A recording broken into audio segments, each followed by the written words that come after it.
मिट्ठू बंदर। बहुत दिन पहले की बात है। लखनऊ शहर में एक सर्कस कंपनी आई थी। उसके पास शेर, भालू, चीता और कई तरह के और जानवर भी थे। इनके साथ ही एक बंदर मिट्ठू भी था। बच्चों के झुंड रोज इन जानवरों को देखने आया करते थे। मिट्ठू ही उन्हें सबसे प्यारा लगता। उन्हीं बच्चों में गोपाल भी था। वह रोज आता और मिट्ठू के पास घंटों चुपचाप बैठा रहता।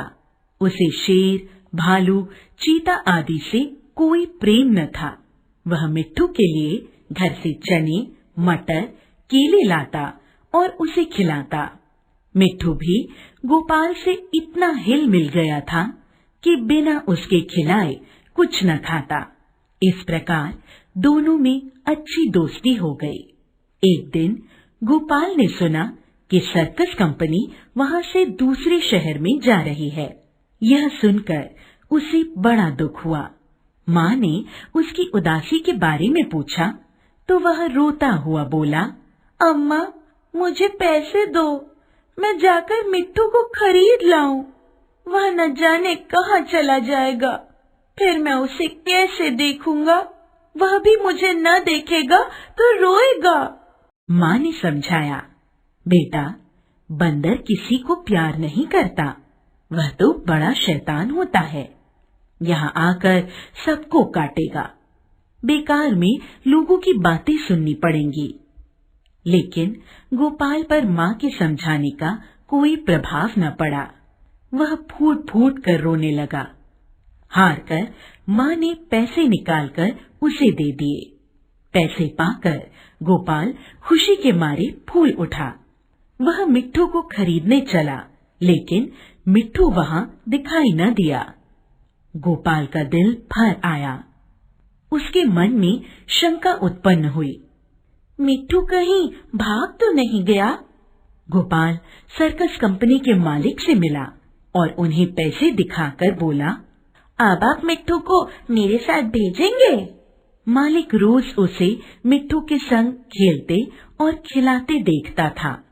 वह हंसकर बोला, अब की बार आऊंगा तो मिट्ठू को तुम्हें दे दूंगा। गोपाल निराश होकर चला गया और मिट्ठू को इधर उधर ढूंढने लगा। वह उसे ढूंढने में इतना खोया हुआ था कि उसे किसी बात की खबर न थी। उसे बिल्कुल पता न लगा कि वह चीते के पिंजरे के समीप जा पहुंचा था। पिंजरे के अंदर चीता चुपचाप लेटा था। गोपाल को पिंजरे के पास देखकर उसने पंजा बाहर निकाला और वह गोपाल को पकड़ने की चेष्टा करने लगा। गोपाल तो दूसरी ओर देख रहा था। उसे पता ही नहीं चला कि चीते का पंजा उसके हाथ के पास पहुंच गया है। चीता उसे पकड़कर खींचने ही वाला था कि मिट्ठू न जाने कहां से आकर उसके पंजे पर कूद पड़ा और पंजे को दांतों से काटने लगा। इससे गोपाल तो चीते की पकड़ से छूट गया, लेकिन चीते ने दूसरा पंजा निकाला और मिट्ठू को ऐसा घायल कर दिया कि वह वहीं गिर पड़ा और जोर जोर से चीखने लगा। मिट्ठू की यह हालत देखकर गोपाल भी रोने लगा। गोपाल का रोना सुनकर सर्कस कंपनी के कर्मचारी भागे भागे आए। उन्होंने देखा कि मिट्ठू बेहोश पड़ा है और गोपाल रो रहा है। मिट्ठू का घाव तुरंत धोया गया और उस पर दवा लगाई गई। थोड़ी देर में मिट्ठू की बेहोशी दूर हो गई। वह गोपाल की ओर प्यार भरी नजरों से देखने लगा, जैसे कह रहा हो कि अब क्यों रोते हो, मैं तो अच्छा हो गया। कई दिनों तक मिट्ठू की मरहम पट्टी होती रही और वह बिल्कुल चंगा हो गया। गोपाल अब रोज आता और उसे रोटियां खिलाता। आखिर सर्कस कंपनी का शहर से चलने का दिन आया। गोपाल बहुत दुखी था। वह मिट्ठू के पिंजरे के पास खड़ा आंसू भरे नेत्रों से देख रहा था। तभी सर्कस कंपनी के मालिक ने आकर उससे पूछा, अगर तुम्हें मिट्ठू मिल जाए तो तुम क्या करोगे?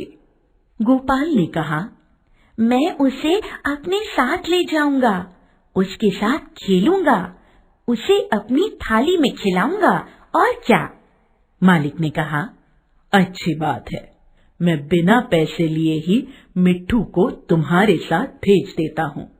गोपाल को जैसे कोई खजाना मिल गया हो। उसने मिट्ठू को गोद में उठा लिया, पर मिट्ठू नीचे कूद पड़ा और उसके पीछे पीछे चलने लगा। दोनों खेलते कूदते घर पहुंच गए।